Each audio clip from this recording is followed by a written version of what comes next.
Good morning, Lagos. It's the Gen Z show. It's another Tuesday morning. It's 8:37 a.m. and as usual, we have a special guest in the studio. But before I go into that, do not forget to call in, send in your questions. I'm sure you've already seen on our page, who we have in the studio. So if you have any questions that has to do with food critiquing, if I should put it that way, ensure to call in.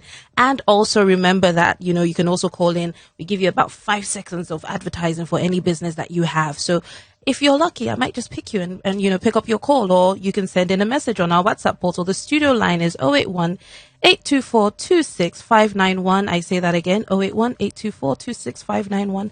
And you can send in a message on our WhatsApp portal, 081-800-89933. But please do not be rude by just, sending in, I do this, I am this, without actually acknowledging the guest in the studio or without following our page. So if you are not following our page, I may not be answering your advertising request, if I should put it that way. But let me get back to the guest we have in the studio. His name is Opeyemi Famakin. I'm so bad with pronouncing people's names. I hope I didn't murder it. I tried, Abby. A bit. Even though you're Yoruba, I'm like, okay. Maybe not. Maybe I might just be from Edo State. Oh, actually. really? Yeah. Oh, wow. Opeyemi Famakin is the biggest food critic that I know. Blushing. Blushing. And he's here to talk to us about his journey through this, what spiked that thought? I mean, how did this all begin? Was it like, let me just go to one amala joint? Look, I mean, by me saying amala, you should know by now that I actually like amala. I'm an amala fan, So, do you just go to one amala joint and was like, this one's good, this one's not good? Like, what spiked this business journey? Firstly, I wouldn't really call it a business. It's like a hobby that started paying off. I had no idea there was money in this. I had no idea there was popularity in this. I grew up in a home where my parents, my mom mostly, she was a foodie. We ate mede a lot. we traveled abroad a lot for food and Nigeria. So it's just something I've been doing since I was young. And I grew up and I kept doing it. Then Instagram came and I just kept going to restaurants, posting my experiences. If you are good, I'll say you are good. If you are bad, I'll say, oh, this place is bad, don't go here, stuff like that. And people just trusted me because I was just doing it. And, one way or the other, brands noticed me and they started, pulling in the coins. Okay, that's cool. That's I don't want to acknowledge that it's a business because it will give people the wrong impression, and everyone will start thinking that, let's start. Nigerians like jumping on the next big thing, and this is, for me, I still don't see it as a business. It's a hobby that pays off, and people will just think, oh, it's just to eat, and it's actually, eating is like 20% of the work that goes. Yes, you have to know about food. You have to study food. You have to have a refined palate. Oh, really? So, did you actually study food? Self-taught, yes. My mom taught me how to. By the way, I'm a really good cook, so I'm always consuming food content online, always watching, updating, learning, taking food courses, and also unofficially, yes, I study food a lot. What would you say sets you apart from the rest? Like I said, the other ones, the ones that started before me, because I wasn't the first to do it. So I think probably they had a business mindset, they had a strategy, they had a goal. I stumbled out, like I had no idea. The first time someone offered me money, I was like, what? Like I was just being real. And when you are curating content, they were speaking to the elite class. Like everybody was, going to fancy restaurants, speaking to the 10%. And I was living within my budget. I would go to an akara spot, talk about the akara spots, even the amala spots. Like I'll go to White House and stuff. So I was doing relatable content that the average Nigerian, could relate to. I spoke in their language. I wasn't trying to, speak in a formal magazine, newspaper, suit and tie. So I think that just sets me apart. So don't forget to call in. You can call in 081-824-26591, or you can send in a WhatsApp message 081-800-89933, or you can go to the Gen Z page, D_GEN_Z. So back to questions. Now, you take a lot of food tours. Yeah. A lot of food tours. Aren't you worried about, insecurity and all these other stuff? How is it? Like, is it really adventurous and fun? Or, because that's the only thing we see. I'm sure there's a lot that goes on the back end. Yeah. I have a theory that Lagos is the most unsafe state in Nigeria. Oh, wow. It's just, but it's just we don't have bad PR. And even when we have bad PR and bad press, people just laugh it off. Like there was a thread talking about your worst experience on the road or bus recently. So other states, for example, let's assume in the Ikorodu of Bielsa, there's a fight.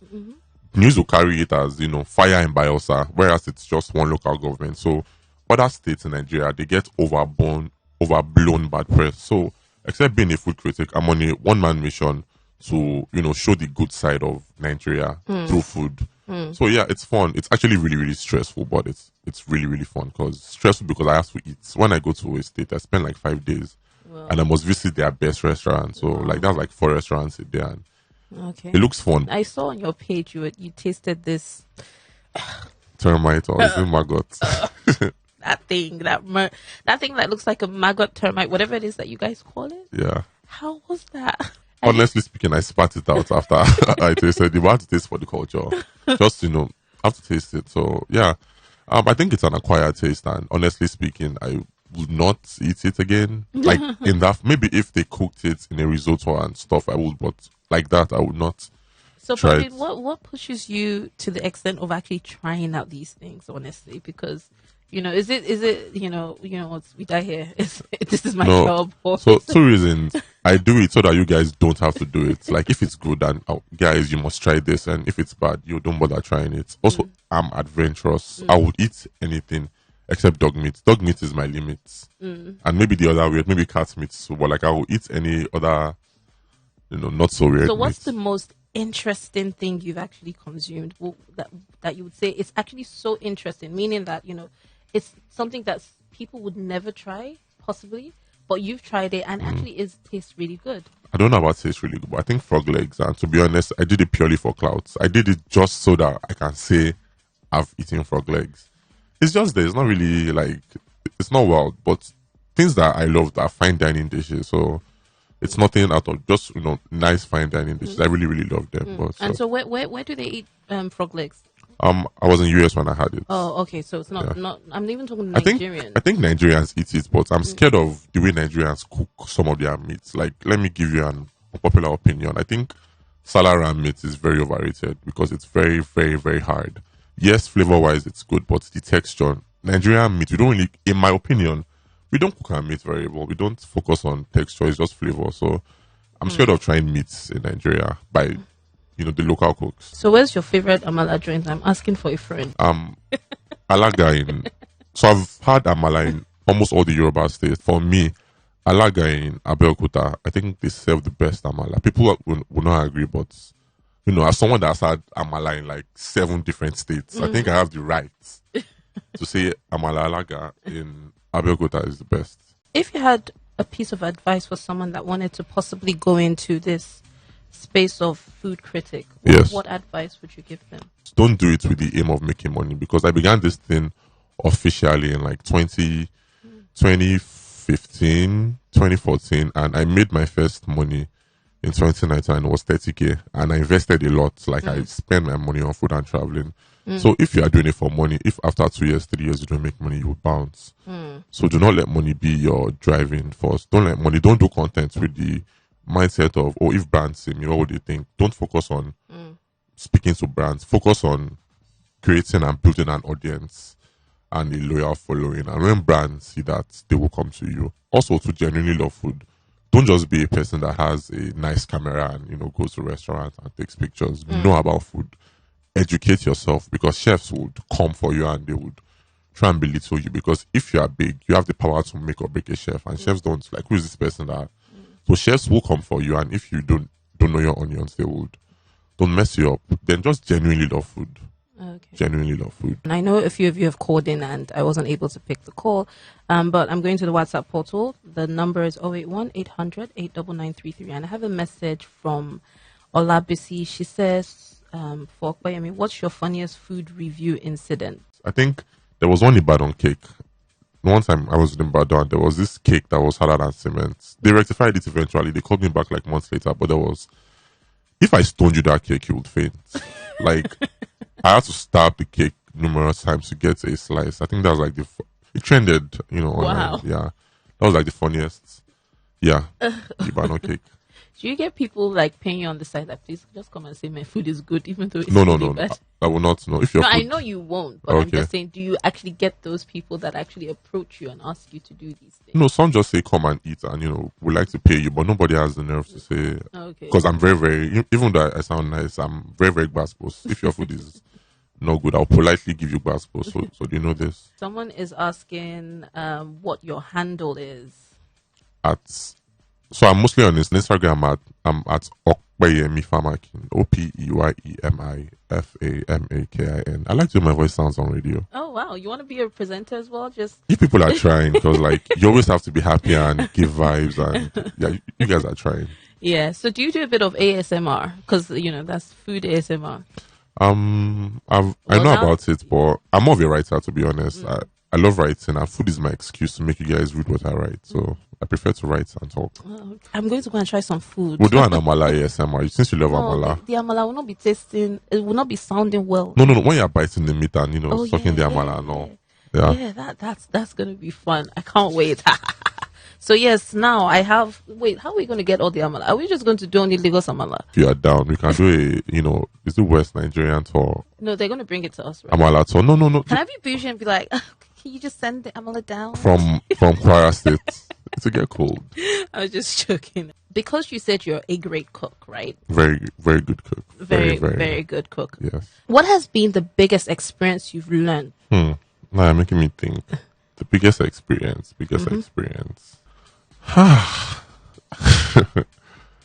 Honestly, I don't know how to answer this because as I said, I see this as a hobby. Yeah, I know. So if hobby-wise. if else come, I take it, and I don't think so. Okay, yeah, biggest experience. When I started, I had more fun when I wasn't making money than when I was making money. Yeah, I think that's what yes, there's money, at least for me, because I make money off it, and I'm not sad, but I was way, way, way happier when there wasn't any money, when I had no idea that there was money, because I was just posting what I wanted, how I wanted. There was no expectations.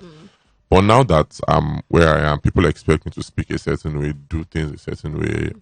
I'm now money conscious.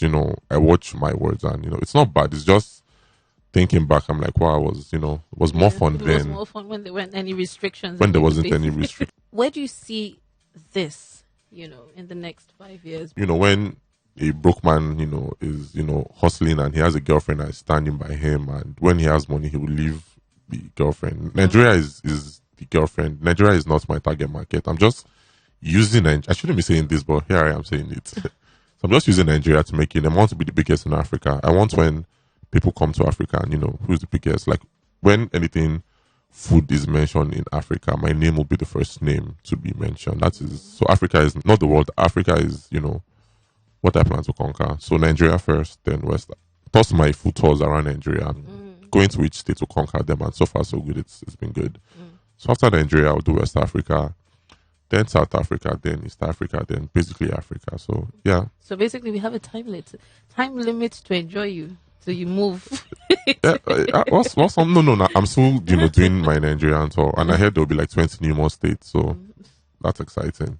Which state would you say has like the most interesting, in Nigeria obviously, the most interesting range of food? I would say South, like North. So for drinks and snacks, I would say the North, owns that space. But for food, fried dishes, every state is rich, but South, wow. They have a lot of food that you've never heard about. Like Bayelsa, I had this, no cook soup where you don't cook it, but it's Kirigina or something like that. Oh, really? So the South has their food culture is really, really, really rich. And it's just the surface that we know about in Lagos. So, I mean, just from a health point of view, would you say our food is healthy? Because there's always this debate about, we cook fresh food and, yes. But is it healthy? So there's a debate that, whether it's healthy, whether it's not healthy and whatnot. I think if you do the correct portion control, I think it's healthy because it's basically vegetables. The carbohydrates is, much, but carbs are not bad if you take the right portion. So yes, compared to the mede that we see, our food is way healthier, very medicinal, if you take the right portion. Okay, so when you started out this journey, would you say you had like any mentor? I mean, you did say that, it basically sort of like happened Yeah. by accident. But even from the point of you having, the dreams, Yeah. the 5-year dream, would you say, are there any mentors or anybody that you that is currently doing this, probably internationally, that you sort of feel like that, maybe not to say you want to be like that person, Okay. but sort of a guide in what? Being a food critic, basically, in simplest terms, is being a food journalist. Food critics abroad, they are journalists whose, reporting, their assignments are to report food. So that's why I said I'm a writer first. So yeah, there are food critics abroad that I won't say they're my mentors because I don't try to be like them. It's food bloggers, to be honest, abroad that inspire me. Travel bloggers. There's this Asian guy, Mike Chen. He does what I do. He travels abroad for food. I would say he's a big inspiration. Mike Chen, Benjamin Babish, that one cooks. So I won't really say there's anybody, but I have a few inspirations. But mentors, I don't think there is anyone that I'm trying to emulate or be like, or yeah. So it's definitely going to cost you a lot. I mean, traveling. Oh yeah, these different definitely, states and definitely. whatnot. I'm So- blowing my savings, just risking. I don't know. I think me being a food critic is the dumbest thing and smartest thing I've ever done because I spend a lot. I spend a lot, and it's like, you know what, I will take the risk. But yeah, look, it's paying off a bit, but I spend more than I make. So how have you? I mean, over the time frame, yeah. how have you been able to get people to trust your criticism of food? If a place is good, so most people don't really call out bad places. Like, they don't call out brands because they are scared. Plus me saying, if you are creating content, to not have brands in mind. I've called out big brands. I've called out Coke, Pepsi. But, as someone that, if you plan to make money, if money is your goal, if you have a bad product from a big brand, you won't want to call them out because you feel, oh, they might come to me for adverts, and me calling them out would, mess my chances. But everyone knows Okpe as that guy that if your food is good, Okpe will say it's good, and, you will sell. And if your food is bad, Okpe will politely call you out. So I think that just gives trust. So what did you actually study? I studied mass communication and I majored in journalism. So are you aside what you're doing right now? Is Yes. there anything else you're doing? Yeah, I work in advertising. I'm a content strategist. So that makes this very, very easy. And I used to be a journalist, a news editor. So, like, basically writing and advertising and food, like, the three of them marry very, very well. Okay. So basically, do you have a regular 9 to 5 with that? Yes, I do. I work remotely. So thank God for, sorry, not thank God for COVID, but, since COVID started, You've been able to, it's work giving you more remotely. time Yes. to work remotely. Yes. And do you think one is going to give for the other? No, anytime no. I think my employers know that. They joke about it that my 9 to 5 is my side job. Like, just jokingly. I always deliver on my tasks, but people just joke that, why are you still here? Like, you're not here for the money. Like, why are you here? That this is your side job. So do you get to restaurants and they're like, oh, he's here. Every- bring out the food. Bring out the every best restaurant. food. Oh my gosh, go and we warm that food. Go and we cook that food. I call myself, restaurant famous in Lagos and Abuja because almost all the restaurants, when I go there, they're always shaking. But when I went to Bayelsa, I assumed nobody would know me, and, I think Bayelsa and Osun State were the ones that I was shocked that people were, oh, let's take pictures and stuff. Like, it shocked me. We've come to the end of the show. I'm sorry, guys. But we'll be having a part 2. We're having Definitely. an ASMR. Probably will do the Amala. Yes. We'll have an ASMR. The So Amala watch with out for goat meat. that. You'll be seeing that on the digital space. So any last words for those listening, for those that are currently in 9 to 5 and just thinking, what else can I do? How can I spin my hobby into something else? What's your last piece of advice? So I'll say I'm the wrongest person to give business advice because I stumbled across mine. But if you have a passion that has potential to be monetized, just do it. Just follow your passion and do it, and be very, very consistency. I would say that. Be very consistent and be strategic. I think these are my parting words for your Thank you listeners. so much for joining us in Thanks the for having studio me. today. Thanks for having me. It's been lovely, guys. Same. So I leave you with a quote for today. If you do what you love, you'll never work a day in your life. Mark Anthony. See you same time next week on the Generation Z Business Show.